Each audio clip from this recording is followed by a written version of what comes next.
সাবেক আইসিটি মন্ত্রী জুনায়েদ আহমেদ পলক গ্রেফতার হয়েছেন।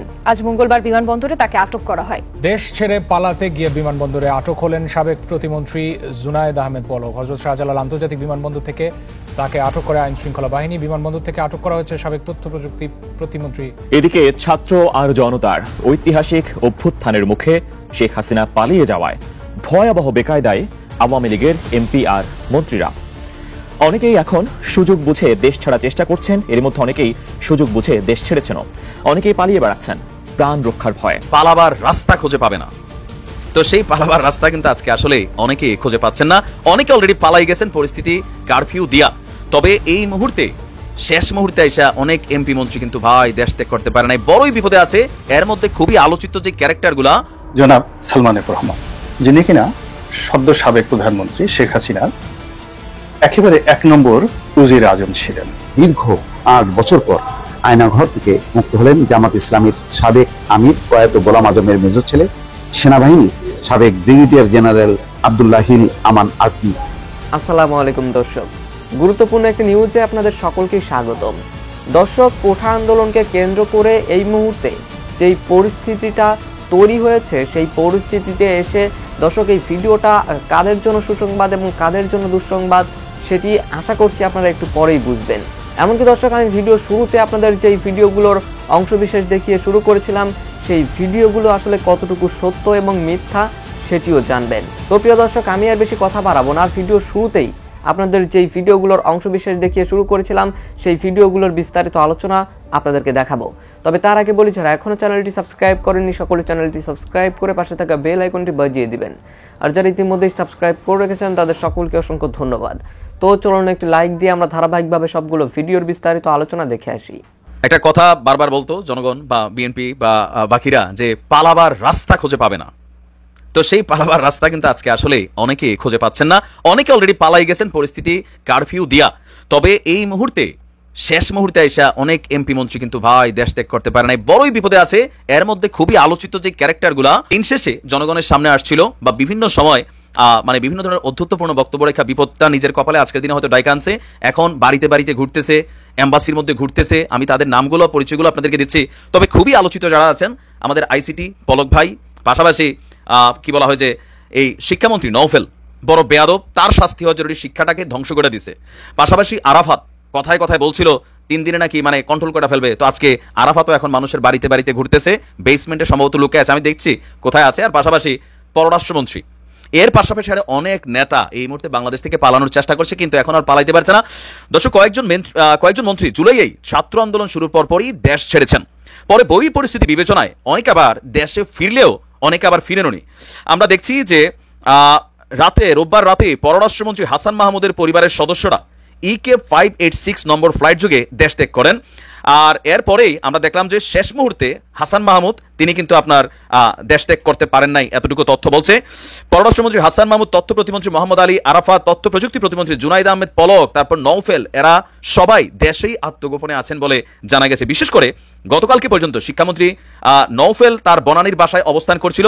সরকার পতনের খবর ছড়িয়ে পড়লে সন্ধ্যার পর থেকে তার নেতাকর্মীদের সাথে যোগাযোগ বিচ্ছিন্ন, মুঠোফোন বন্ধ।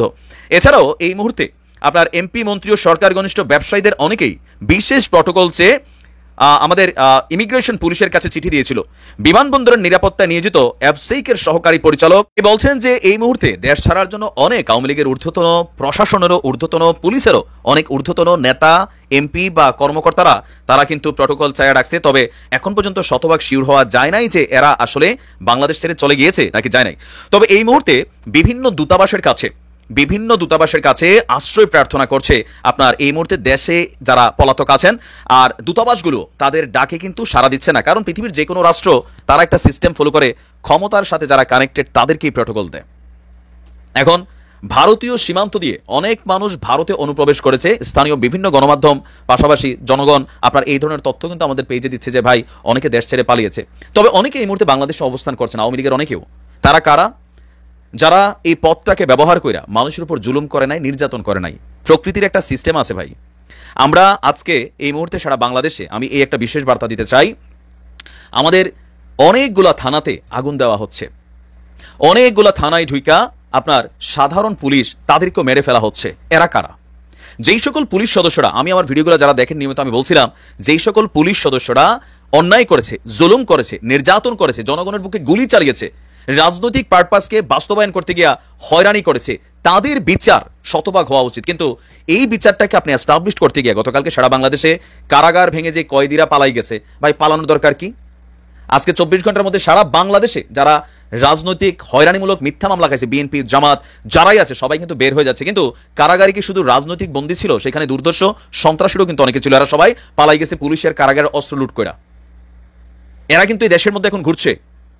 এটা কিন্তু খুবই খারাপ, এটা মনে রাখেন। যে লুটপাট নানান জায়গায় ঘটছে, এগুলো কারা করছে? সাধারণ ছাত্রছাত্রীরা করছে? আমার তো মনে হচ্ছে না। বিএনপি বা জামাতের রাজনৈতিক কর্মীরা করছে? তাও মনে হচ্ছে না। তাহলে এরা করছে কারা? একটা শ্রেণী, এরা কারা আইডেন্টিফাই করা উচিত। যে সকল পুলিশ অন্যায় করেছে তাদের রাষ্ট্রীয় আইনের মাধ্যমে বিচার হওয়া উচিত। কিন্তু আপনি একটা থানায় যাচ্ছেন, থানাটা জনগণের টাকায় করা, এইখানে থাকা অস্ত্রগুলো, বুলেটগুলো জনগণের টাকা, এগুলোই তো আমরা এতদিন কথা বলছি, তাই না? এখন আপনি থানাতে গিয়া, একটা থানাতে একজন রাইটার থাকে, একজন সহকারী থাকে, একজন বিভিন্ন কাজের মানুষ থাকে, একটা ভালো পুলিশও আছে, সব পুলিশ তো খারাপ ছিল না, এটা আপনি বলার সুযোগ নাই। তো আপনি যখন গণহারে মাইরা ফেলতেছেন, ভাই এটা তো আবার সিস্টেম হইতে পারে না। এগুলো দেখার জন্য তো এত কিছু হয় নাই।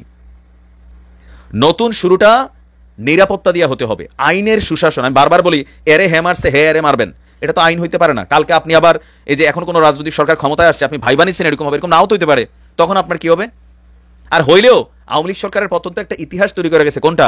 জুলুম করে, নির্যাতন করে, এটার জবাব একদিন দিতে হবে। যে মন্ত্রী এমপিরা পালাই বেড়াচ্ছে, পাকনা পাকনা কথা কইতো, তো এখন তো এদেরকে দেখেও শিক্ষা নেন। আইন নিজের হাতে কেউ তুলে নেওয়া যাবে না। আমি আপনি যতই পুলিশের সমালোচনা করি, যারা খারাপ তাদের সমালোচনা করব, কিন্তু আমি আপনি বিপদে পড়লে আমরা কিন্তু প্রথম ফোনটা থানাতেই দেই, তাই না? নিরাপত্তা আপনাকে কে দিবে? পুলিশ দিবে। এটা কিন্তু কোনোভাবেই উচিত না। বর্বর আওয়ামী স্বৈরাচারের পতনের পর আমাদের অনেকের কাছে একটা বিষয় খুব আফসোস লেগেছে, সেটা হলো শেখ হাসিনাকে আমরা পেলাম না বলতে তাকে হাতের কাছে মব পেলে কি করতো আমরা ধারণা করতে পারি। আমাদের মনে আছে রোমানিয়াতে নিকোলাই চৌসেস্কুর পতনের পর এক বিভৎস ঘটনা ঘটেছিল। আমি বহুবার বলেছি শেখ হাসিনা না, আরো আওয়ামী লীগের একেবারে ছোট কোনো নেতা, পাতি নেতা বা অন্য কেউ মব কোনো কিছু করুক, আই নেভার সাপোর্ট দ্যাট। কিন্তু তাকে হাতে পাওয়া বলতে বুঝেছি তিনি আমাদের কাস্টাডিতে থাকা, তাকে আমরা ধরতে পারা এবং তার বিচার করতে পারা। এই দেশটাকে এমন একটা ক্ষতির পর্যায়ে শেখ হাসিনা নিয়ে গেছেন গত 15 বছরে, যে ক্ষতি কাটিয়ে ওঠা আমাদের জন্য খুবই লম্বা সময় প্রয়োজন হবে, খুবই দীর্ঘমেয়াদী কাজ করতে হবে। নানা ক্ষেত্রে আমাদের প্রত্যেকটা ইনস্টিটিউট, আমাদের স্টেটের প্রতিটা উইং ভেঙে ফেলা হয়েছে, ইনস্টিটিউট ভেঙে ফেলা হয়েছে, সেটা সাংবিধানিক হোক বা স্ট্যাটুটরি হোক, সংবিধিবদ্ধ হোক, প্রত্যেকটা ভেঙে ফেলেছেন। এমনকি রাষ্ট্রের যে সরকারেরও যে অঙ্গগুলো আছে সব শেষ করে ফেলেছেন। ফলে তার পাপের কোনো সীমা নাই। মানে দেখতে ক্লিয়ারলি মনে হয়, একটা কথা প্রচলিত আছে, অনেকে বলেন যে তারা শেখ হাসিনাকে কথাটা বলতে শুনেছেন যে তার পিতার মৃত্যুর পর এই জাতি প্রতিবাদ করেনি, তো উল্টো আনন্দ করেছে। এই তার ভাষায় অকৃতজ্ঞ জাতিকে উনি দেখে নেবেন, তাই মনে হয়। একজন সাইকোপ্যাথ এসে বসলেন এবং এই দেশটাকে শেষ করে দিলেন। প্রথম আলো রিপোর্টে জানা যায় শেষ মুহূর্ত পর্যন্ত তিনি চেয়েছিলেন ম্যাসাকার করে যেটা। একটা মানুষের মধ্যে তীব্র প্রতিশোধ পরায়ণতা না থাকলে তো এটা হতে পারে না। এমনকি তাকে তার ছোট বোন শেখ রেহানা বুঝিয়ে পারেন না, শেষ পর্যন্ত তার সন্তান তাকে নাকি বুঝিয়েছে, বুঝিয়ে মোটামুটি রাজি করাতে পেরেছে। কি পরিমাণ বিভৎস এক সাইকোপ্যাথের অধীনে আমরা পড়েছিলাম। এই দেশটাকে জাস্ট ম্যাসাকার করে দিয়ে গেছেন, শুধুমাত্র জনগণের উপরে না। আমরা অনেকে হয়তো সরাসরি স্টেটের স্ট্রাকচার বুঝি না, স্টেট নিয়ে ভাবি না, আমাদের ওই জায়গায় ম্যাসিভ ক্ষতি হয়ে গেছে। উনি পালিয়ে যাওয়া আমাদের আফসোস হয়েছে যে তাকে তো আমরা ধরতে পারলাম না, বিচার করতে পারে, তাকে বিচার করার কথা ছিল। অসংখ্য মারাত্মক ক্রাইম উনি করেছেন, এমনকি তার মৃত্যুদণ্ড হওয়ার মতো ক্রাইম আছে, অনেক আছে। উনি এক্সট্রা জুডিশিয়াল কিলিং, বিচার বহির্ভূত হত্যাকাণ্ড ওনার সিদ্ধান্তে হয়েছে। একমাত্র এটাই তার মৃত্যুদণ্ড হওয়ার জন্য যথেষ্ট ছিল। বা তাকে সরিয়েও যদি রাখি কোনো না কোনো ফর্মে, আমি আবারও বলছি, তারও ন্যায় বিচার নিশ্চিত করতাম, আমরা নিশ্চিত করতাম। এই আফসোসটা রয়ে গেল। একটা ভালো দিক আছে যেটা নিয়ে আমরা অনেকে হয়তো বলছি, কেউ আমি একটু বলতে চাই, সেটা হলো উনি বেঁচেছেন, কিন্তু উনি আওয়ামী লীগ নামক, আমি এটাকে পার্টি বলি না বহুদিন থেকে, it's no more a party, যেটা বহুদিন থেকে 2018 সালের রাতের সিল মারার পর থেকে আমি বলি যে ওটাই ওদিনই মারা গেছে আওয়ামী লীগ। তারপর এই নামে যেটা ছিল, কোনো একদিন রিভাইভ করার যে প্রবাবিলিটি ছিল, সেই প্রবাবিলিটি একেবারে ধ্বংস করে দিয়ে চলে গেছে। ইয়াস, সো এটাই ভালো দিক, এটাই ভালো দিক। আমি উনি চলে যাওয়ার পর প্রথম আলো একটা রিপোর্ট করেছে, সেখানে লেখা হচ্ছে এরকম: প্রধানমন্ত্রীর পদ থেকে পদত্যাগ করে শেখ হাসিনা দেশ ছেড়ে চলে যাবার পর, পালানোর পর আর কি, তার মন্ত্রিসভার 6 জন সদস্য এবং 5 কেন্দ্রীয় কমিটির 5 নেতার সঙ্গে ফোনে কথা বলেছে প্রথম আলো। তারা জানান শেখ হাসিনা সোমবারই দেশ ছাড়বেন, এটা ঘুণাক্ষরেও বুঝতে পারেননি। এছাড়া তিনি পদত্যাগ করতে পারেন এমন কোনো ইঙ্গিতও দেননি। শেখ হাসিনা দেশ ছাড়বেন গতকাল দুপুরের দিকে বিভিন্ন মাধ্যম থেকে এমন খবর শোনার পর মন্ত্রিসভার সদস্য এবং দলের নেতাকর্মীরা অনেকটা হতবিহ্বল হয়ে পড়েছেন। এরপর মন্ত্রিসভার অধিকাংশ সদস্য ও নেতাকর্মী নিরাপদ আশ্রয় খুঁজতে থাকেন। অবশ্য পরিস্থিতির কারণে দু একজন রোববার রাতে ও গতকাল সকালে দেশ ছেড়েছেন, কেউ কেউ পরিবারের সদস্যদের দেশের বাইরে পাঠিয়েছেন। এখানে আরো বলা আছে কে কোথায় আছেন, কি করেছেন, কি করছেন। যে কথাটা বলছিলাম, আমাদের কয়েকদিন আগে কি খেয়াল আছে, একবার গুজব বলা হচ্ছিল, ছড়িয়ে পড়েছে যখন পুলিশ মারাত্মক ম্যাসাকার করছে সেই 16, 17, 18, 19 ওই সময়টাতে জুলাইয়ের, তখন তিনি দেশ ছেড়ে ভারতে গেছেন। ভারতে গিয়ে তার প্রভু মোদীর কাছ থেকে নানান পরামর্শ করে শিখে টিকে এসছেন, আবার দেশে ফিরে এসছেন, এরকম একটা আলাপ হয়েছিল। এবং যখন সেখানে গেছেন দেশের বাইরে, তখন পালিয়েছেন, এরকম একটা কথা রটে গিয়েছিল। এটা সত্য হতে পারে। আমি দেখেছি ভারতের একটা পত্রিকা, আমি ভুল না করলে ইন্ডিয়া টুডে, এরকম একটা খবর করেছিল এবং সেটা ঠিক না বলে তারা সরি বলেছে। এতে আমার কাছে মনে হয়েছে এটা সঠিক খবর হতে পারে। যাই হোক, বিষয় সেটা না। এরপর তিনি আসলেন, এরপর তিনি ব্যবসায়ীদের সাথে দেখা করলেন, আরো কারোর সাথে দেখা করলেন। এবং একটা জায়গায় যে ভিডিওটা ছড়িয়ে পড়েছে, খুব হ্যাডাম নিয়ে উনি বলছেন বঙ্গবন্ধু কন্যা কোথাও পালায় না, মানে পালানোর কথা গুজব হচ্ছে, বঙ্গবন্ধু কন্যা পালায় না। পালিয়ে গেলেন এবং দলটাকে শেষ করে দিয়ে গেলেন। আওয়ামী লীগের মতো দলটা শেষ হয়ে যাওয়া উচিত, একেবারেই উচিত।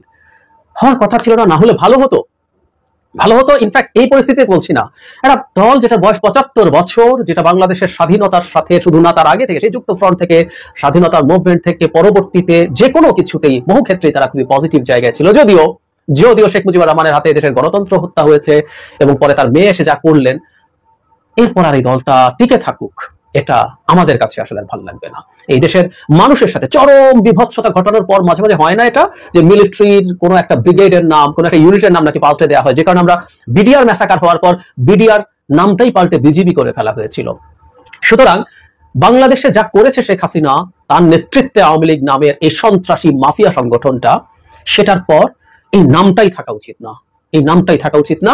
আমি কোন রকম কোন লিগ্যাল প্রসেস করতে বলছি না। শেখ হাসিনা পালিয়ে গিয়ে সবাইকে অরক্ষিত রেখে গিয়ে এটার ব্যবস্থা নিজেই করে ফেলেছেন।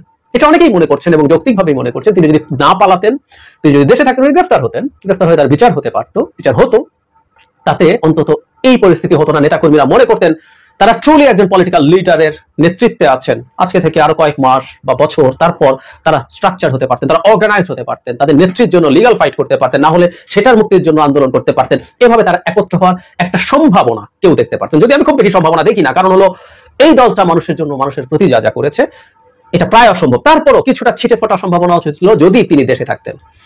কিন্তু তিনি পালিয়ে গেলেন, আফসোস আমরা তার বিচার করতে পারলাম না। আবার খুশির খবর, যাওয়ার সময় আওয়ামী লীগ নামে মৃত যে বস্তুটা ছিল সেটাকে একেবারে মাটি চাপা দিয়ে গেলেন। শেখ হাসিনার পতনের সঙ্গে সঙ্গে আয়না ঘরও তছনছ হয়ে গেছে। সত্যি সত্যি সেই আয়না ঘরের প্রমাণ মিলেছে এবং সেখান থেকে দুজন খুবই গুরুত্বপূর্ণ ব্যক্তি ছাড়া পেয়েছেন। একজন হলেন আজমি এবং আরেকজন হলেন ব্যারিস্টার আরমান। দুজনই জামাতের শীর্ষ দুই নেতা, যাদেরকে শেখ হাসিনা ফাঁসি দিয়েছে। দর্শক, প্রথম যেই খবরটি আপনাদেরকে বলতে চাই সেটি হলো, দীর্ঘ 8 বছর পর আয়নাঘর থেকে মুক্ত হলেন জামাত ইসলামীর সাবেক আমির প্রয়াত গোলাম আজমের মেজর ছেলে, সেনাবাহিনীর সাবেক ব্রিগেডিয়ার জেনারেল আব্দুল্লাহিল আমান আজমি। মঙ্গলবার জামাত ইসলামের ভেরিফাইড ফেসবুক পেজে এক পোস্টে এই তথ্য জানানো হয়েছে। ওই পোস্টে বলা হয়, আমিরে জামাত অধ্যাপক গোলাম আজমের পুত্র আব্দুল্লাহ আমান আল আজমি, সাবেক ব্রিগেডিয়ার জেনারেল, তিনি ফিরে এসেছেন। আল্লাহ তাআলা যেন সব গুমকৃতদের আমাদের মাঝে ফিরিয়ে দেন। উল্লেখ্য, জামাত ইসলামীর সাবেক আমির গোলাম আজমের ছেলে আব্দুল্লাহিল আমান আজমিকে আটক করা হয়। সে সময় জামাত ইসলামের পক্ষ থেকে বলা হয়েছিল 2016 সালের 22 আগস্ট দিবাগত রাত 12টার দিকে রাজধানীর বড় মগবাজারের বাসা রাজধানীর বড় মগবাজারের বাসা থেকে সাদা পোশাকে আইন শৃঙ্খলা বাহিনীর পরিচয় দিয়ে তাকে আটক করা হয়। পরে আব্দুল্লাহিল আমান আজমিকে সেনাবাহিনী থেকে বাধ্যতামূলক অব্যাহতি দেয় আওয়ামী লীগ সরকার। কিন্তু তাকে আটক করার পর সেই 2016 সালে কোথায় রেখেছে, মানে কি অবস্থায় আছে, মানে তার কোনো খবর ছিল না। এই যে আয়না ঘরে পারে কত বড় আইনের একটি বরখেলাপ, যে একজন মানুষের বিরুদ্ধে কোনো অভিযোগ নেই, তার বিরুদ্ধে আইনগত কোনো ব্যবস্থা নেই, 8 বছর ধরে ওই ক্যান্টনমেন্টের ভেতরে বা কোনো একটি জায়গায়, যেটা আয়নাঘর নামে পরিচিত, সেখানে আটক রেখেছে দীর্ঘ 8 বছর। এবং এর মধ্যে আটক রাখার পরে কোথায় আছে সেটাও কখনো প্রকাশ করা হয়নি। তাকে আবার অব্যাহতিও দেওয়া হয় 2016 সালের 22 আগস্ট রাত 12টার দিকে। আচ্ছা, পরে আব্দুল্লাহিল আমানকে আজমিকে সেনাবাহিনী থেকে বাধ্যতামূলক অব্যাহতি দেওয়া হয়। তবে জামাত ইসলামের পক্ষ থেকে আটকের বিষয়টি একাধিকবার দাবি করা হলো, আইন শৃঙ্খলা বাহিনীর পক্ষ থেকে তা অস্বীকার করা হয়। অপরদিকে দীর্ঘদিন নিখোঁজ থাকার পর খোঁজ মিলেছে দলটির সাবেক কেন্দ্রীয় নির্বাহী সদস্য মীর কাসেম আলীর ছেলে ব্যারিস্টার আরমানের।